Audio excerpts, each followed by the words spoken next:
Run with it. Do what you can with what you have where you are. Theodore Roosevelt.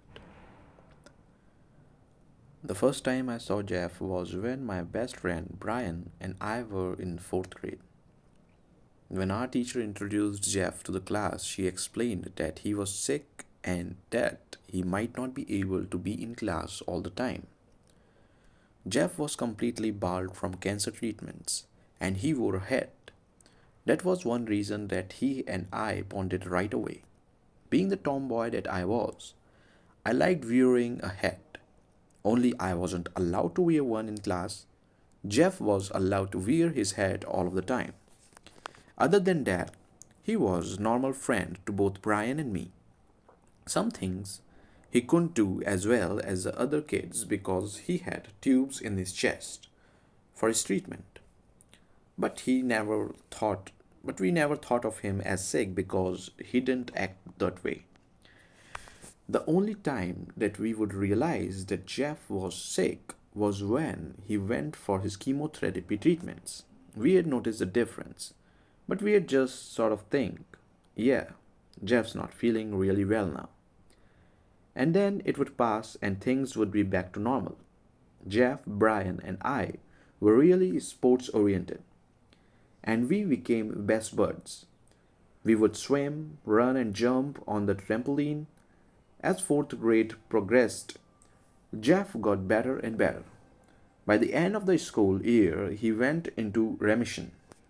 The cancer was all gone. Brian, Jeff, and I spent tons of time together during the summer between 4th and 5th grades. We loved being outdoors, running everywhere, and staying over at each other's houses. Before school started, Jeff went away on a vacation with his family for a few weeks.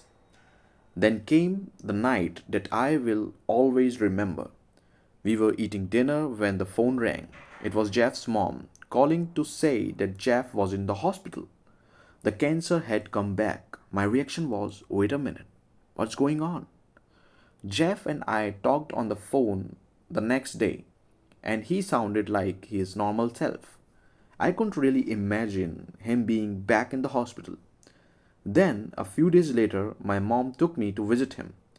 When I walked into his room, Jeff looked really weak. His mom was talking about a trip to California for bone marrow transplant operation and how important it would be for Jeff. Even though everyone looked very serious and sad, the thought of losing Jeff never crossed my mind.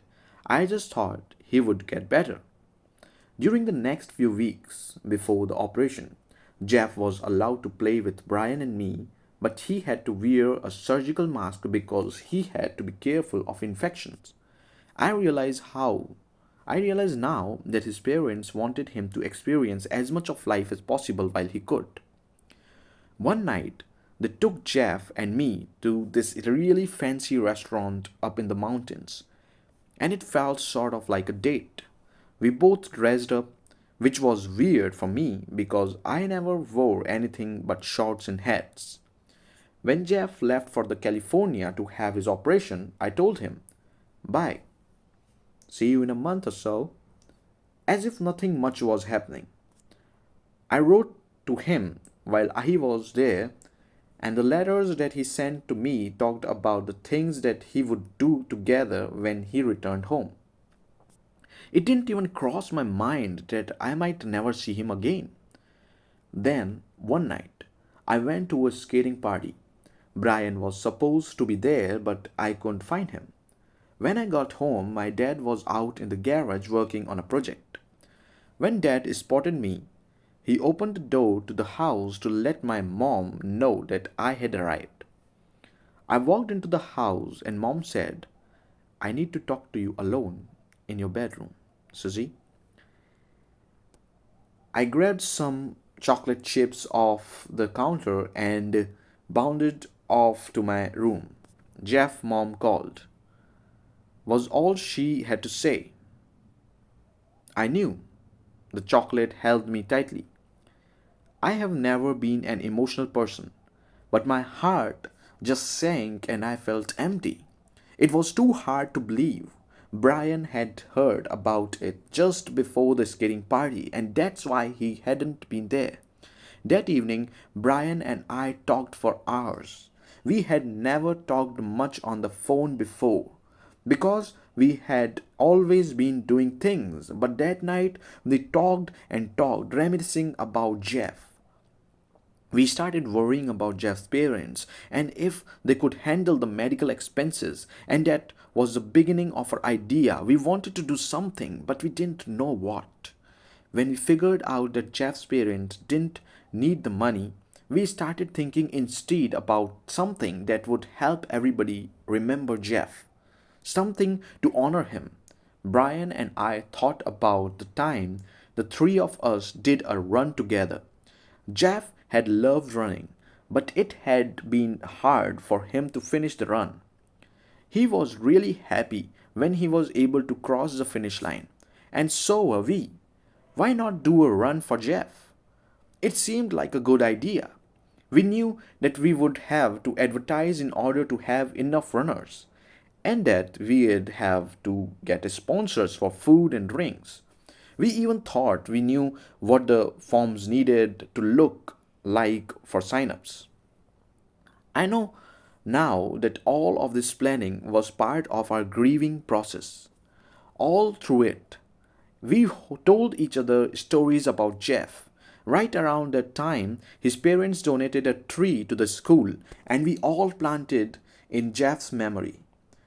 It was tough on his parents, but it really helped all the kids. Everyone got to shovel some dirt around the tree, and Jeff's parents held hands with each other and cried.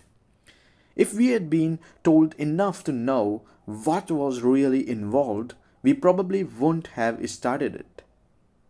But we were just some kids with a great idea, so we went for it.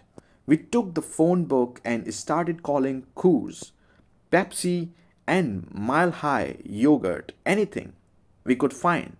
We want to do a run and we are looking for a sports sponsorship. We would say to whoever answered the phone, who can we talk to? I wonder if the people on the other end could tell that we were only fifth graders. Then one day, Mom came to tell me, all excited. A man from Pepsi called and asked to talk to you. What's going on? I guess we had been persuasive enough. After I called him back and got his pledge of support, I told my parents about the run and they promised to help. The vice principal got involved and we brought the plans for the run to the gym teacher, who was a runner. All of the adults in our lives were encouraging us. We started writing letters to lots of companies, which was pretty funny because Brian has the worst handwriting in the world. I don't know how anyone ever read what he was trying to say. But somehow it worked because we started receiving all kinds of gifts. The yogurt place gave us 500 free yogurts, and other companies donated money. The plans for the run the plans for the run were growing so big that we needed a professional organizer. Someone came along and donated this service for free, and that's when things really started to roll. The entire community became involved, stuffing packets, raising money, writing numbers on racing bibs, holding meetings. Pretty soon, the whole city knew what was going to happen. The day of the run finally came, and it was huge. Tons of people ran. Remax donated t shirts, and there were awards for anyone who could beat the gym teacher's time. The park where the run was held was near Jeff's house, which was where the processional had gone after his funeral.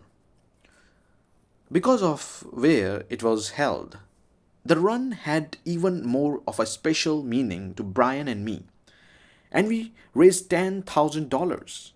We donated the money to the Leukemia Society in Jeff's name. Even now, I think about Jeff quite a lot. If something's going on in my life that feels bad, I tell myself, come on, get over it. Stop feeling sorry for yourself. If Jeff were still alive, he would be glad just to have the opportunity to deal with this. The run made such an impact on my life. The biggest thing was, and I credit the adults for this, that no one ever told us no. We kept hearing, if you want to do it, you can do it. It was it has helped me in everything I have ever done since. And I have had a go for it attitude about things. There's a big bike ride I have heard about that goes from Los Angeles to Orlando, and I am thinking about riding in it. Some of my friends think I am crazy, and they ask me, is that even possible? Of course it is. You are alive, you are here, so run with it. Suzanne Overton.